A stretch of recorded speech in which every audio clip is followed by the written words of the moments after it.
My name is Olivia Bennett, and the words that destroyed my marriage weren't shouted in anger, whispered in betrayal, or said in a heated argument. They were spoken in laughter, careless, thoughtless laughter. It was during a summer barbecue at our home in Nashville, Tennessee.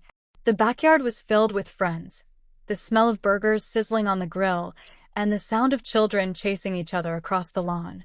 My husband, Mark, stood next to me, spatula in hand, flipping burgers the way he always did, careful, precise, focused. Someone asked me how long we'd been married. I smiled proudly and said, 7 years. And then, as the group laughed and teased me about the 7-year itch, I blurted it out. Honestly, sometimes I think marrying Mark was my biggest regret. I meant it as a joke. The kind of exaggerated, sarcastic humor people toss out without meaning. Everyone laughed. Everyone except Mark. He froze for just a second, his jaw tightening, before forcing a polite smile. He didn't say anything in the moment. He just kept grilling. But I should have known right then that I had crossed a line. After everyone left, we cleaned up in silence. Normally, Mark would tease me about burning the corn or tell me a funny story about one of the neighbors. But that night, he barely said a word. When I tried to lighten the mood, he finally looked at me, his eyes dark with hurt. "Do you really regret marrying me, Olivia?" I froze. Of course not. It was just a joke. Everyone knew I didn't mean it. He shook his head slowly. Everyone laughed, but I didn't. Because when it comes from your wife, it doesn't sound like a joke. I reached for his hand, but he pulled away. That was the first night he didn't kiss me goodnight. In the weeks that followed, things changed. Subtly at first. Mark stopped making small talk at breakfast. He started working later hours, claiming extra projects at the office. On weekends, instead of planning outings with me, he spent hours at the gym or tinkering in the garage. And the hardest part? He stopped looking at me the same way. There used to be warmth in his eyes, a tenderness that made me feel like the luckiest woman alive. But now, when his gaze met mine, it was guarded, distant, as if a wall had gone up. I tried to brush it off, telling myself he was just busy.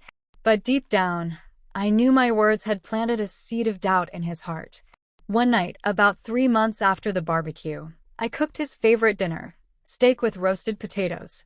I lit candles, played soft music, and wore the dress he had once told me made me look like the woman he fell in love with. When he walked in, I smiled nervously.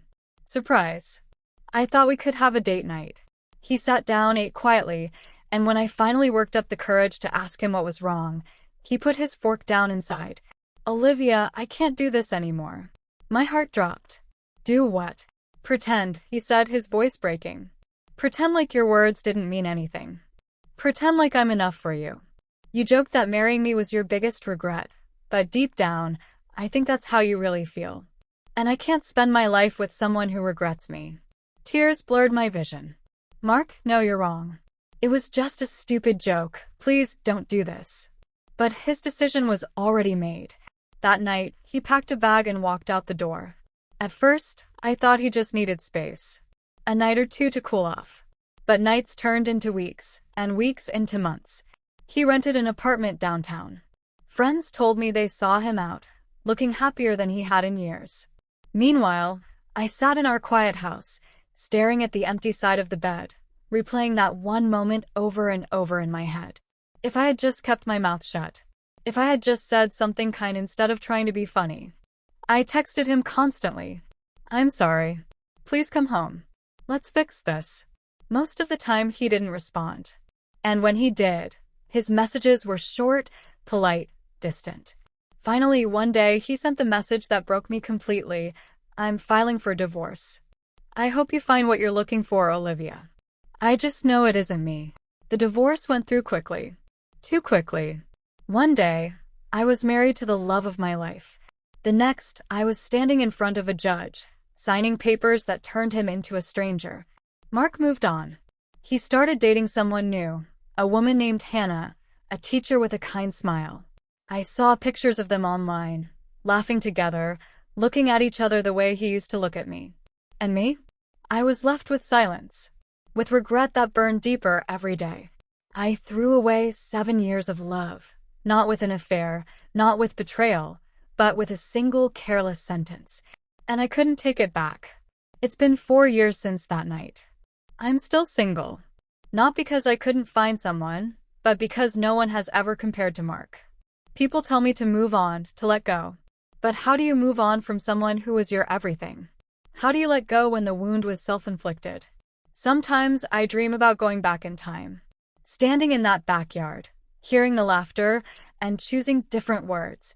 Maybe saying, marrying Mark was the best decision I ever made. Because it was. But instead I laughed. I joked. I turned love into a punchline. And I lost him forever. Words matter. They can build up the person you love, or they can destroy them. I joked that marrying him was my biggest regret. But the truth? My biggest regret is losing him.